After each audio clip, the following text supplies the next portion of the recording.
नमस्कार साथियों, स्वागत है आप सभी का आपके अपने परिवार यूपीपीएससी स्टडी आईक्यू पर। तो फर्स्ट ऑफ ऑल आप सभी हमारे प्रिय विद्यार्थियों भाई बहनों को बहुत बहुत गुड इवनिंग आप सभी को। चलिए आज के सेशन को स्टार्ट करते हैं। आशा करते हैं आप सभी स्वस्थ होंगे, मस्त होंगे, पढ़ाई को भी बहुत अच्छे तरीके से कर रहे होंगे। तो चलिए आज के सेशन को स्टार्ट करते हैं आप सभी के साथ और देखने का प्रयास करेंगे ब्रिटिश लैंड रेवेन्यू सिस्टम के पार्ट 3 को। तो let's begin with me the today session that is very very important session. वैसे सारे इंपॉर्टेंट सेशन हैं, बस ये चीज़ है कि आप उसको क्रोनोलॉजिकल और सीरियस तरीके से अगर देख रहे हैं तो वास्तविकता में ये है कि आप ये सारी चीज़ों को डाइजेस्ट करते चले जाएंगे एक अच्छे कंटेंट के साथ। तो चलिए स्टार्ट करते हैं।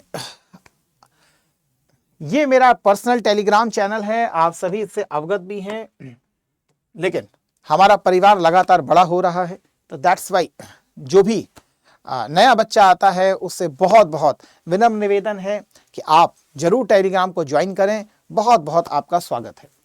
इसके अलावा ये हमारा ऑफिशियल टेलीग्राम चैनल है, आप इसको भी अवश्य ज्वाइन कीजिए। बहुत सारे क्विज़ेस से लेकर सारी चीज़ें आपको शेयर यहाँ पर की जाती हैं।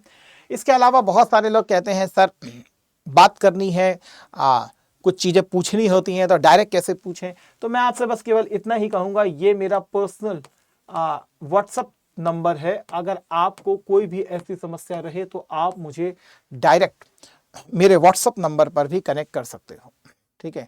मतलब आप अपना मैसेज भेज दीजिए, जैसे ही हमें समय मिलेगा आपसे का हम रिप्लाई अवश्य करेंगे। चलिए आज के सेशन को पहले स्टार्ट करते हैं। पहले कुछ क्वेश्चंस को देखते हैं आपके साथ, फिर आगे की तरफ बढ़ते हैं। तो ये रहा आज का पहला क्वेश्चन। लिखा है, बंगाल की सर्वोच्च काउंसिल के निम्नलिखित सदस्यों में से किसने वॉरेन हेस्टिंग की राजस्व नीलामी का कड़ा विरोध किया? कड़ा विरोध किया था और पारंपरिक जमींदारों के साथ स्थायी बंदोबस्त की वकालत करने वाले वह पहले व्यक्ति थे। जैसा कि आप जान ही रहे हैं कि इसके बारे में मैंने आपको बहुत बार बताया भी है। Who among the following member of the Supreme Council of Bengal firstly opposed Warren Hastings revenue auctions and was the first to advocate for a permanent settlement with the traditional zamindars? तो आप सब जानते हैं कि ये किसके दिमाग की उपज है? तो फिलिप फ्रांसिस के दिमाग की उपज है। फिलिप फ्रांसिस के दिमाग की उपज है। बॉरवेल जो है वो काउंसिल का ही मेंबर था। एलिजा एम्पे जो है सुप्रीम कोर्ट के उस समय जज हुआ करते थे। सर जॉन शोर जो है वो फिर आगे आपको मिलेंगे कॉर्नवालिस के टाइम पीरियड पे। नेक्स्ट लिखा है, राजस्व संबंधी कार्यों को मुर्शिदाबाद से दूर व्यवस्थित रूप से केंद्रीकृत करने के लिए 1772 में वॉरेन हेस्टिंग द्वारा क्या संरचनात्मक परिवर्तन किया गया था? A new administrative capital was founded at Munger. Munger में एक नई प्रशासनिक राजधानी की उसने स्थापना की थी। या the supreme operational power was handed over to the Nawab of Awadh. सर्वोच्च परिचालन शक्ति अवध के नवाब को सौंपी गई थी। या the treasury and Khalsa were shifted from Murshidabad to Calcutta. खजाना और खालसा जो राजस्व कार्यालय था उसको मुर्शिदाबाद से कलकत्ता स्थानांतरित किया गया था। The operational control was delegated to the French merchants of Chandernagore. परिचालन नियंत्रण चंद्रनागौर के फ्रांसीसी व्यापारियों को सौंप दिया गया था। क्या लगता है आज का ये क्वेश्चन? तो बहुत अच्छे। इसका जो सही आंसर है वो ये है कि जो ट्रेजरी है उसको मुर्शिदाबाद से कलकत्ता के लिए इसने स्थानांतरित किया था। तो मुर्शिदाबाद से कलकत्ता के लिए स्थानांतरित किया गया था ये आपका क्या कहते हैं कार्यालय, ठीक है। नेक्स्ट, 1772 के सुधारों के तहत स्थानीयकृत राजस्व संग्रह की देखरेख के लिए वॉरेन हेस्टिंग ने जिलों में अंग्रेजी अधिकारियों को नियुक्त किया, जिन्हें किस नाम से जाना जाता था? The oversee localise revenue collections under the 1772 reforms. Warren Hastings appointed English officials in the district known as collectors, दारोगा, गोमास्ता और पॉलीगर। क्या लगते हैं? तो देखिए सही आंसर जो है वो है कलेक्टर्स। कलेक्टर का नाम ही है कलेक्टर। वैसे भी कलेक्टर रेवेन्यू कलेक्टर के रूप में ज्यादा प्रसिद्ध था। बाद में न्यायिक मजिस्ट्रेट की पावर दी गई थी, वो एक अपनी जगह है, लेकिन रेवेन्यू कलेक्टर के रूप में ही थे, है ना। वैसे मैंने आपको जब न्यायिक सेगमेंट बताया था तब मैंने वॉरेन हेस्टिंग का भी न्यायिक सेगमेंट बताया था, रोल ऑफ कलेक्टर भी आपको बताया था। वैसे ही आपका जो कॉर्नवालिस था उसके समय में भी मैंने आपको बताया था। 1773 के रेगुलेटिंग एक्ट ने 4 सदस्यीय परिषद का गठन करके वॉरेन हेस्टिंग की भू राजस्व नीतियों को प्रभावित किया। इसने भूमि प्रशासन में गतिरोध क्यों पैदा किया था? इस अधिनियम ने ईस्ट इंडिया कंपनी को भू राजस्व एकत्र करने से पूरी तरह प्रतिबंधित किया, या परिषद ने शासनादेश दिया कि केवल संस्कृत विद्वान ही भूमि मूल्यों का आकलन कर सकता है, या इसने हेस्टिंग्स को तुरंत रैयतवाड़ी अपनाने के लिए मजबूर किया, या द परिषद के बहुसंख्यक सदस्यों ने लगातार हेस्टिंग्स की प्रायोगिक कृषि राजस्व नीतियों का विरोध किया। क्या लगता है भाई आंसर?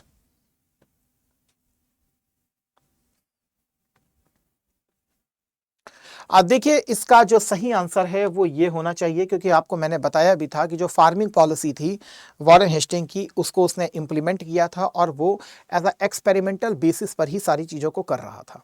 दैट्स वाई प्रायोगिक तौर पर ये जो चीज़ें की गई थी, इसको जो है वो आपस में कॉपरेशन में प्रॉब्लम यहाँ पर हुई थी। तो इसका यही होना चाहिए, the majority of council member consistently oppose Hastings experimental farming policies. ठीक है ना, ये सही है। नेक्स्ट लिखा है 73 के, नहीं ये वाला हो चुका था, ये दोबारा कैसे आ गया भाई? चलिए यहां लिखा है स्थायी बंदोबस्त से जुड़ा वह प्रसिद्ध कानून कौन सा था जिसमें कहा गया था यदि कोई जमींदार निश्चित तिथि तक सूर्यास्त तक राजस्व नहीं चुका पाता है तो उसकी भूमि की नीलामी कर दी जाएगी, भूमि की नीलामी कर दी जाएगी। तो which famous law associated with the permanent settlement stated that if a zamindar failed to pay the revenue by sunset to the specified date, their land would be auctioned? तो सनसेट लॉ 1794, एक्सक्लूजन एक्ट, अपवर्जन अधिनियम, regulating act या tenancy act. तो मेरे भाई आपको मालूम है इसका सही आंसर होगा सनसेट लेजिस्लेशन, क्योंकि सनसेट लेजिस्लेशन के थ्रू ये सारा प्रोविजन किया गया था। ठीक है, किसने लागू किया था? 1794 में कॉर्नवालिस के द्वारा। यह हम लोगों ने पिछली क्लास में पढ़ा भी था। नेक्स्ट लिखा है निम्नलिखित में से किस क्षेत्र में मुख्य रूप से स्थायी बंदोबस्त व्यवस्था को इंट्रोड्यूस किया गया था? तो आपको मालूम है 19% जो एरिया हुआ करता था वो लगभग स्थायी बंदोबस्त के क्षेत्र में ही आता था। तो कौन सा क्षेत्र हुआ करता था? मद्रास, बॉम्बे, पंजाब, उत्तर पश्चिमी प्रांत, बंगाल, बिहार, उत्तरी सरकार, अवध और सेंट्रल प्रोविंसेस। अवध और सेंट्रल प्रोविंसेस। क्या लगता है? तो देखिए इसका सही आंसर जो है वो है बंगाल, बिहार और नॉर्दर्न सरकार। नॉर्दर्न सरकार मतलब उत्तरी मद्रास का क्षेत्र, उत्तरी मद्रास का क्षेत्र। ठीक है ना, तो उसे अब यहाँ पर जो मोस्ट एप्रोप्रिएट की तरफ हमें जाना है तो एप्रोप्रिएट फिर हमें तीसरे को ही लगाना पड़ेगा। वैसे पूरे उत्तरी सरकार में जो, क्योंकि उत्तरी सरकार का जो क्षेत्र है वो उड़ीसा का भी पार्ट है ना, तो दैट्स वाई आप देखेंगे तो ये ज्यादा एप्रोप्रिएट है, बंगाल, बिहार और नॉर्दर्न सरकार। नेक्स्ट चलिए, तो अब हम चलते हैं रैयतवाड़ी की तरफ, रैयतवाड़ी की तरफ चलते हैं। ठीक है, तो देखिए रैयतवाड़ी की बात अगर आपसे की जाए तो रैयतवाड़ी व्यवस्था वो थी, रैयतवाड़ी व्यवस्था जो थी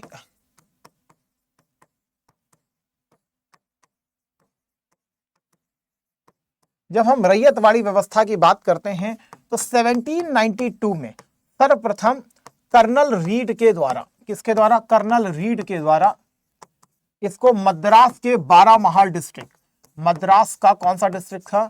12 महाल,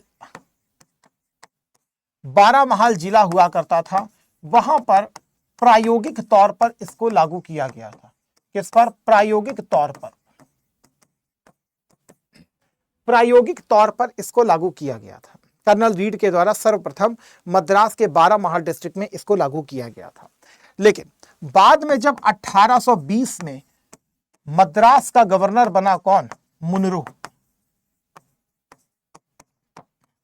तब उसने इसको फिर मद्रास में प्रॉपर लागू किया। मद्रास में प्रॉपर लागू किया गया था, किसके द्वारा? 1820 में थॉमस मुनरो के द्वारा जब वो गवर्नर बना था। ठीक है, तो 18 तो मद्रास में किसने लागू किया था? मुनरो ने इसको लागू किया था। ठीक है, उसी प्रकार 1825 के आसपास बंबई में जो एल्फिंस्टन हुआ करता था, एल्फिंस्टन, उसने इसको फिर बंबई में प्रॉपर लागू किया था, बंबई में लागू किया गया था। सबसे इंपॉर्टेंट चीज जो बनती है यहां पर, दक्षिण भारत और पश्चिमी भारत कि जो प्राइमरी लैंड रेवेन्यू सिस्टम अगर कोई माना जाता है तो वो रैयतवाड़ी ही माना जाता है। रैयतवाड़ी को अगर आप देखेंगे तो एक तरफ ब्रिटिशर्स हुआ करते थे और एक तरफ फिर आपकी किसान हुआ करते थे। किसान का ही पर्यायवाची क्या है? आपका रैयत है। अर्थात यहां पर जो लैंड टैक्स जो सेटल किया जाता था वो डायरेक्ट किया जाता था, मतलब डायरेक्ट किसान के साथ किया जाता था। यहां पर एक तो यह भी है कि यहां पर जमींदार जैसा कोई प्रभावशाली वर्ग बहुत ज्यादा अस्तित्व में था नहीं, लेकिन अगर हम ये भी नहीं कह सकते कि बिल्कुल जीरो था, क्योंकि बहुत हद तक जो पटेल पाटिल हुआ करते थे उन्होंने भी अपनी बड़ी भूमिका निभाई थी। गुजरात के जो पटेल अटेल हुआ करते थे उन्होंने अपनी भूमिका निभाई थी। ना चाहते हुए भी साहूकारी के तत्व आपको यहां पर देखने के लिए भी मिले थे, लेकिन प्राइमरी रूप से इसमें किसान के साथ ही लैंड एग्रीमेंट किया गया था और स्थायी बंदोबस्त में स्थायी तरीके से किया गया था। लेकिन यह जो बंदोबस्त था यह अस्थायी रूप में किया गया था।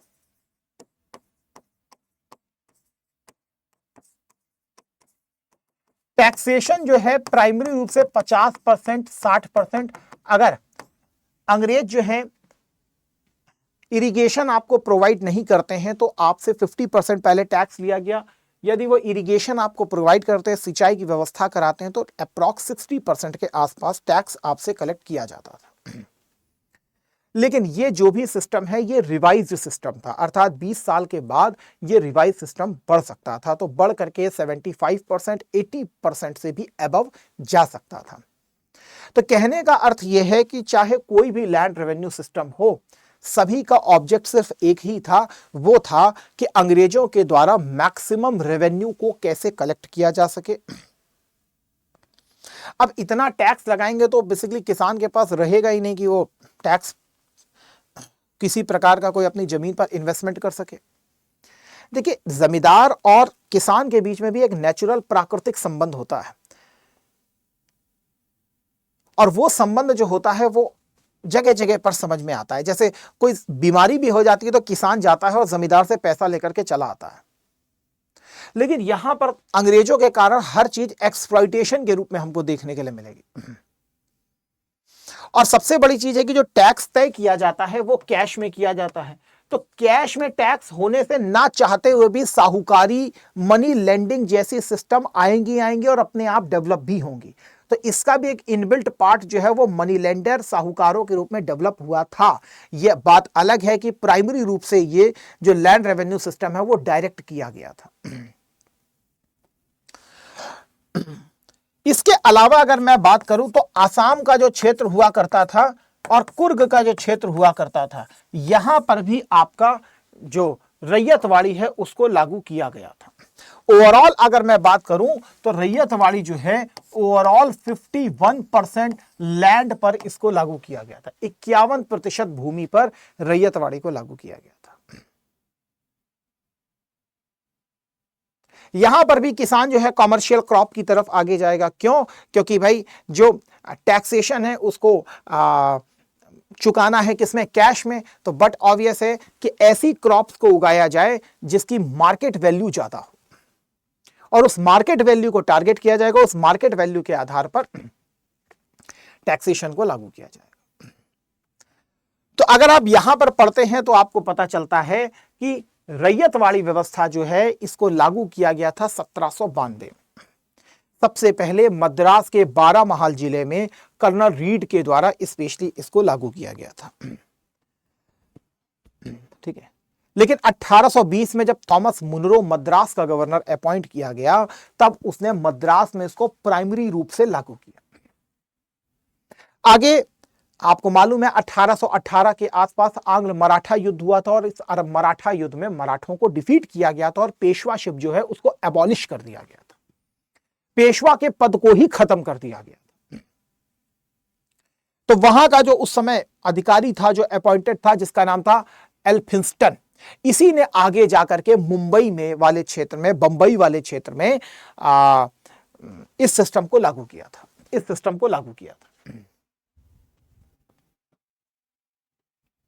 इस सिस्टम को लागू किया था। तो मुंबई वाले क्षेत्र में भी था, लेकिन यहां पर क्या चीज थी, यहां भूमि का मालिक जो माना गया था वो किसान को माना, भूमि का मालिक और कोई नहीं था, वो किसान हुआ करता था। ठीक है, यहां पर भी अगर आप देखेंगे, यहां पर भी आप देखेंगे तो वही चीज जो मैं आपको बता रहा था कि अगर, क्योंकि आप दक्षिण भारत में देखें तो वैसे भी पानी की कमी है, पानी की कमी है, तो अगर किसान अपने साधनों के माध्यम से सिंचाई की व्यवस्था करता था तो उसे प्राइमरी रूप में 50% का टैक्स देना होता था। लेकिन अगर अंग्रेज लगभग इरिगेशन प्रोवाइड करते थे, उसकी सुविधा दी जाती थी, तो बट ऑब्वियस है कि वो बढ़कर 60% होता था। लेकिन ये सारी चीजें रिवाइज्ड एस्टिमेट पर की जाती थी, अर्थात इसको आगे जाकर के बढ़ाया भी जा सकता था और बढ़ाया जाता था, क्योंकि स्थायी बंदोबस्त का, कहते हैं ना दूध का जला छाछ फूंकता है, तो वैसे ही अंग्रेज दूध के जले हुए थे। स्थायी बंदोबस्त में वो समझ चुके थे कि हमसे एक बहुत बड़ा घाटा हो चुका है। दैट्स वाई चाहे ये वाला सिस्टम हो, चाहे अभी मैं आगे आपको बताऊंगा महालवाड़ी सिस्टम, उसमें भी यही चीज आपको देखने को मिलेगी। दोनों में यही एक कॉमन फीचर रहेगा कि इनमें रिवाइज एस्टिमेट के रूप में टैक्स लिया जाता था। तो यहां पर प्रत्यक्ष रूप से किसानों के साथ संबंध स्थापित किया गया। सूखाग्रस्त में 50% और सिंचाई वाले में 60% टैक्स, और टैक्स हर कंडीशन में लिया जाएगा। ऐसा कुछ नहीं है कि भाई अकाल पड़ गया, कुछ हो गया, बीमारी हो गई, इससे मतलब नहीं है। आप अपनी जमीन को बेचिए, और जमीन बेचेंगे तो किसके पास बेचेंगे, मनी लेंडर के पास। और मनी लेंडर भी कोई इतना सीधा साधा नहीं है, बल्कि वो टैक्स भी चक्रवृद्धि ब्याज के आधार पर लेता है। बहुत हद तक 100% के टैक्स जो थे, 200, 300, 400% का टैक्स लगता था केवल। तो टैक्स चुकाते चुकाते ही आदमी मर जाएगा, मूलधन तो बात की बात है। तो अंतिम परिणति किसान की, किसान दासत्व के रूप में होती थी, किसान लैंड लेस लेबर के रूप में होती थी।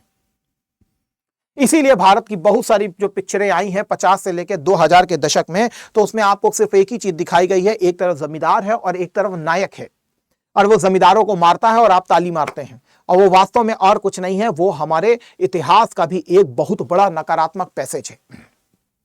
चाहे फिर नक्सलवादी मूवमेंट को भी अगर आप देखेंगे तो उसमें भी कहीं ना कहीं इस जमींदारी तत्व के रूप में, जमींदारी जल जंगल जमीन के रूप में अगर आप देखें तो माओवाद जो नक्सलवाद है, इसमें भी प्राइमरी रूप में ये चीजें आपको दिखने के लिए मिल जाती हैं। लेकिन बस यही है कि जब ये नक्सलवादी का मूवमेंट था तब ये इसकी विचारधारा अलग थी, लेकिन आज ये पूरी तरीके से अलग बन चुका है, और आज ये ऑर्गेनाइज क्राइम के रूप में बेसिकली ये डील किया जाता है। क्यों? क्योंकि आफ्टर 1947 हमने जमींदारी एबोलिशन का एक्ट भी लागू किया। हाँ, ये एक अलग बात है कि कहीं पर ये देर सबेर सफल हुआ और कहीं पर देर सबेर यह सफल हुआ। ठीक है ना? तो ये चीजें आपको देखने के लिए मिलती है। ठीक है, चलिए आते हैं इधर की तरफ। अब बात करते हैं महालवाड़ी व्यवस्था की। देखिए, महालवाड़ी व्यवस्था प्राइमरी रूप से कहां लागू की गई है, तो उत्तर पश्चिमी भारत की तरफ, पंजाब वाला क्षेत्र है, नॉर्थ वेस्ट प्रोविंस वाला क्षेत्र है, इवन उत्तर प्रदेश का आगरा प्रोविंस है, ये वाले हैं, सेंट्रल प्रोविंस वाला इलाका है, मध्य प्रांत का इलाका है, वहां पर लागू की गई थी। तो प्राइमरी रूप से जो इसको लागू किया गया था वो हॉल्ट मैकेंजी के द्वारा लागू किया गया था। देखिए, सबसे बड़ी चीज क्या है कि हॉल्ट मैकेंजी ने भी इसको जो लागू किया था वो सर्वप्रथम बंगाल प्रेसिडेंसी, बिहार वाला जो क्षेत्र है उस समय बंगाल प्रेसिडेंसी का ही पार्ट था, सबसे पहले वहीं पर इसको लागू किया गया था, क्योंकि बिहार में एक बार क्वेश्चन आया था इससे संबंधित। तो एक्चुअल में सबसे पहले बंगाल प्रेसिडेंसी का ही क्षेत्र था जहां पर प्रायोगिक तौर पर हॉल्ट मैकेंजी ने इसको लागू किया था। लेकिन जब विलियम बेंटिक शासक के रूप में अपॉइंट हुआ था, आपको मालूम है 1828 में 1835 तक लगभग ये रहेगा,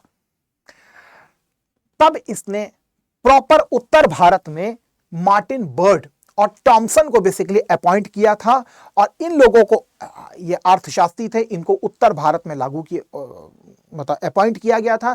इन्होंने फिर वहां पर भूमि का पूरा अजम्पशन किया था, भूमि का पूरा वर्गीकरण किया था, पंजीकरण किया था, उसके आधार पर फिर महालवाड़ी व्यवस्था को वहां पर इंपोज किया गया था।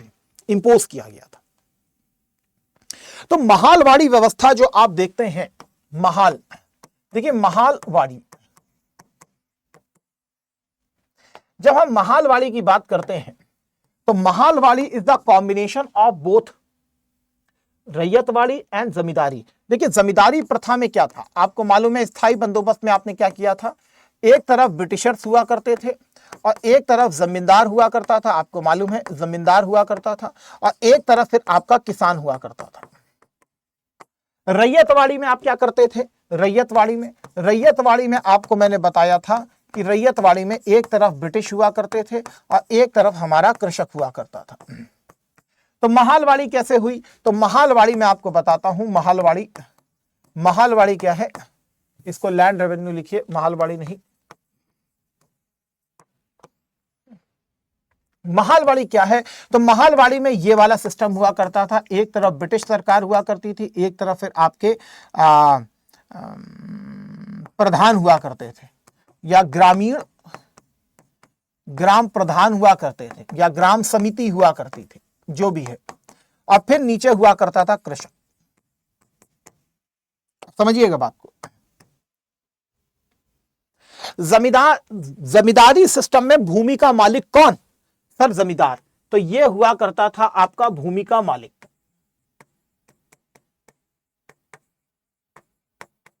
यह भूमि का मालिक हुआ करता था और यही टैक्स प्रोवाइडर भी था, यह टैक्स कलेक्टर भी था और टैक्स प्रोवाइडर भी था,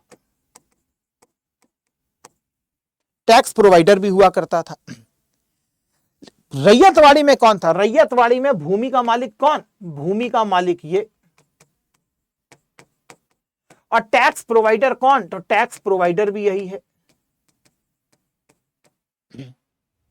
महालवाड़ी में ये जो आदमी आपको दिख रहा है प्रधान और ग्राम प्रधान, ये टैक्स कलेक्टर है, ये टैक्स को कलेक्ट करने वाला है, यही जो है अंग्रेजों को टैक्स प्रोवाइड करेगा। इस आधार पर ये जमींदारी सिस्टम से प्रभावित हो जाता है,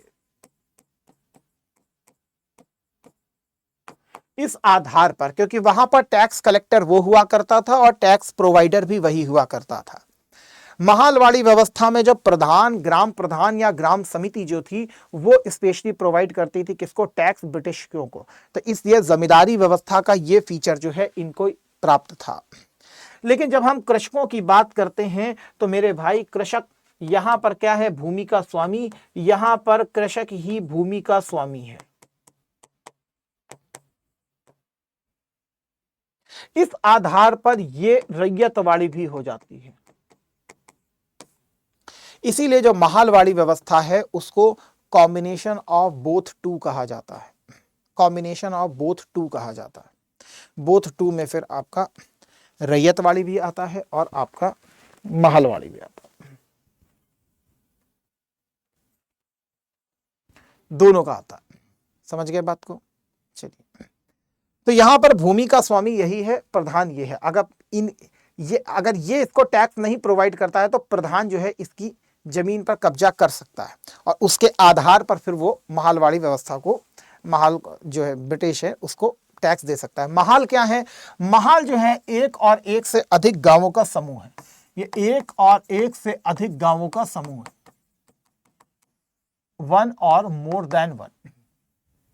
तो 2 भी हो सकते हैं, 4 भी हो सकते हैं, 6 भी हो सकते हैं। तो इस आधार पर महाल को तय किया जाता है कि भाई ये महाल है। अब ये ओवरऑल कितने क्षेत्र में लागू किया गया, तो महालवाड़ी व्यवस्था लगभग 29% के क्षेत्र पर लागू की गई थी। तो क्या टैक्स यहां पर भी, देखिए टैक्स यहां भी कैश में दिया जाता है। टैक्स चाहे अकाल पड़ जाए, चाहे कोई मुसीबत आ जाए, इससे मतलब नहीं है, टैक्स देना आपको मैंडेटरी है, टैक्स देना मैंडेटरी है। और सबसे बड़ी चीज है वो कैश में ही दिया जाएगा।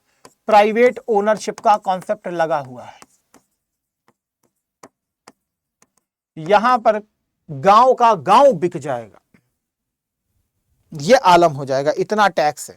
क्यों, क्योंकि यहां पर भी जो टैक्सेशन है उसको रिवाइज्ड टैक्स है। टैक्स कैसा है, रिवाइज्ड टैक्स, अर्थात 20 से 30 सालों में पुनः टैक्स जो है उसको रिवाइज किया जा सकता है, रिवाइज किया जा सकता है। और यहां पर भी मैक्सिमम रूप में अपने टैक्स को तय किया गया है। तो इस आधार पर अगर आप सोचें तो टैक्सेशन सिस्टम बहुत हाई है दोनों सभी में, क्योंकि यहाँ रिवाइज हो जाएगा तो बट आगे जाकर के बढ़ जाएगा।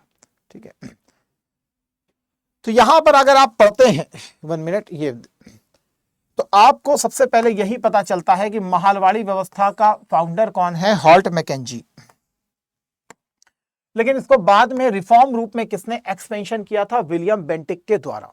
तो विलियम बेंटिक के द्वारा स्पेशली इसको लागू करवाया गया था। ठीक है, विलियम बेंटिक ने किसको अपॉइंट किया था, मार्टिन बर्ड और टॉमसन करके हुआ करता था, उसको लागू किया गया था। इसी ने ही पूरा भूमि का पंजीकरण किया था, वर्गीकरण किया था, इसीलिए इसे उत्तर भारत की भूमि व्यवस्था का जनक भी कहते हैं। उत्तर भारत की भूमि व्यवस्था का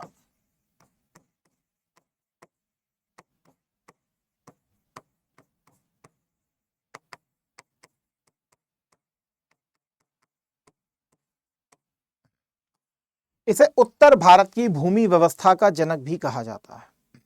ठीक है, तो ये चीज थोड़ा सा आपको याद होनी चाहिए। ठीक है, कहां कहां लागू किया गया था, तो आप देख सकते हैं उत्तर पश्चिम भारत का प्राथमिक भू राजस्व प्रबंधन यही हुआ करता था। इसे मध्य प्रांत, उत्तर पश्चिमी प्रांत, आगरा प्रांत, पंजाब, गंगा घाटी के कुछ क्षेत्रों इत्यादि में लागू किया गया, इत्यादि में लागू किया गया था। यहां पर अगर हम आप इसको देखें तो यहां पर आपको पूरा व्यवस्था देखने के लिए मिल रहा है, आपको समझ में आ रहा होगा। जब हम स्थायी बंदोबस्त मैंने आपको पढ़ाया था तो यहाँ पर एक बार कर लीजिए, तो 1793 में कॉर्नवालिस ने इसको लागू किया था। जॉन शोर की सबसे बड़ी सिफारिश थी। बंगाल, बिहार, उड़ीसा 19% क्षेत्र में इसको लागू किया गया था। जमींदार जो था यहाँ का भूमि स्वामित्व माना जाता था और सरकार का टैक्स पेयर जो हुआ करता था वो जमींदार ही हुआ करता था। लगभग 89% टैक्स देता था जमींदार को। जब हम रैयतवादी में आते हैं तो 1820 में मुनरो, सबसे पहले तो रीड ने लागू किया था 1792 में, फिर मुनरो आता है, फिर एल्फिंस्टन आता है। कहाँ कहाँ पे, मद्रास, बंबई, आसाम के क्षेत्रों में लागू किया गया था। लगभग 50% के आसपास का ये इलाका हुआ करता था। तो रैयत जो है यहाँ पर भूमि की मालिक हुआ करती थी। 50 to 60% टैक्स दिया जाता था, लेकिन उसे भी रिवाइज किया जा सकता था। यहाँ महालवाड़ी व्यवस्था की बात करेंगे तो हॉल्ट मैकेंजी और विलियम बेंटिक का नाम स्पेशली आएगा। जब बेंटिक आया था 1828 के पास, तब इसने इसको विस्तारित रूप में उत्तर पश्चिमी भारत में लागू करवाया था। तो नॉर्थ वेस्ट का प्राइमरी लैंड रेवेन्यू सिस्टम है, पंजाब है, गंगा वैली है, ये वाले जो क्षेत्र हैं लगभग 29% के आसपास इसको लागू किया गया था। इसमें जो लैंड ओनरशिप है, लैंड की जो ओनरशिप है, यहां पर वैसे भूमि का मालिक जो है वो किसान है, वो किसान है, याद रखिएगा। यहाँ पर अलग तरीके से लिखा गया है, वो कृषक है। ठीक है, टैक्स जो रिसीवर है, टैक्स रिसीवर है वो ये है, टैक्स रिसीवर ये है। ठीक है, यहाँ पर लिखा है ना, टैक्स प्रधान जो है वो ये है। ठीक है, विलेज कम्युनिटी को ही रखा गया है। विलेज कम्युनिटी में मतलब कृषक ही आते हैं, विलेज कम्युनिटी में कृषक ही आते हैं, तो उन्हीं को रखा गया है। लेकिन ये चीज समझ लीजिए, टैक्स पेयर कौन है, वो ग्राम प्रधान के रूप में है। ठीक, चलिए, तो इस प्रकार से ये वाला चैप्टर जो है अब आपका समाप्त होता है। ठीक है, अब हम नए चैप्टर की तरफ आपके साथ कल चलेंगे। कल होप सो आपके साथ लाइव हम लोग क्लास में जुड़े। लेकिन आप सभी को बताना चाहेंगे, आज इसका प्रारंभिक ओरिएंटेशन जो है लिया गया है, किसका, अभ्युदय बैच का। ठीक है, तो आज इसका ओरिएंटेशन है, पूरा सिलेबस बताया गया है। ठीक है, अगर अभी तक आप इसमें नहीं जुड़े और आप हिंदी भाषा में तैयारी करना चाहते हैं तो आपसे बहुत विनम्र निवेदन है, आप इसमें जुड़ सकते हैं। प्लैटिनम बैच में आप लीजिएगा तो प्लैटिनम से फिर यह है कि आपको ये UP PCS prelims specific batch भी मिल जाएगा, इसके साथ ही प्रॉपर टेस्ट सीरीज का बैच भी मिल जाएगा। इसके अलावा आपको मेंस आलेखन बैच भी मिल जाएगा, मेंस टेस्ट सीरीज बैच भी मिल जाएगा। इसके अलावा मैं अगर बात करूं तो एनसीईआरटी का पूरा रिकॉर्डेड बैच भी मिल जाएगा। यदि आप अंग्रेजी भाषा में तैयारी करना चाहते हैं तो ये भी बैच हमारा स्टार्ट हुआ है, आरंभ वाला, इसको भी आप ज्वाइन कर सकते हैं। अब इसमें रेगुलर क्लासेस स्टार्ट हो रही हैं। ठीक है ना। तो इसका मैंने ही ओरिएंटेशन लिया था अभी से 2-3 दिन पहले, तब 21 मई को मैंने लिया था इसका ओरिएंटेशन, लेकिन अब ये रेगुलर वे में अब स्टार्ट होने वाला है, तो आप इसको भी ज्वाइन कर सकते हैं। किसी भी बैच को आपको परचेज करना हो तो आप मेरे डायरेक्ट कोड को यूज़ कर सकते हैं, मैक्सिमम डिस्काउंट आपको मिल जाएगा। अन्यथा आप हमारे सीधे ऑफिशियल नंबर पर फ़ोन कर सकते हैं, आप मेरा नाम बता सकते हैं, आपको मैक्सिमम डिस्काउंट वहाँ पर भी मिल जाएगा। किसी प्रकार की कोई समस्या आती है तो आप मुझे यहाँ पर डायरेक्टली व्हाट्सअप भी कर सकते हैं। इस व्हाट्सअप में भी आप मुझसे किसी भी प्रकार की राय को प्राप्त कर सकते हैं। तो हमसे जो भी संभव मदद होती है वो हम आपके लिए यहाँ पर अवश्य करते हैं। इन्हीं शब्दों के साथ देवियों और सज्जनों, आप सभी मस्त रहें, खुश रहें, आबाद रहें। आप सभी के लिए हम यही प्रार्थना करते हैं। सेशन को यहीं पर विराम देते हैं। पुनः आपके साथ नेक्स्ट सेशन में मिलेंगे लाइव और बढ़िया तरीके से आपके साथ पढ़ाई करेंगे। तब तक के लिए थैंक यू। आप अपना ख्याल रखिए, मस्त रहिए, खुश रहिए, परिवार का ख्याल रखिए और पढ़ाई बहुत अच्छे तरीके से करते रहिए। Thank you. जय हिंद, जय भारत, वंदे मातरम। God bless you. Thank you so much.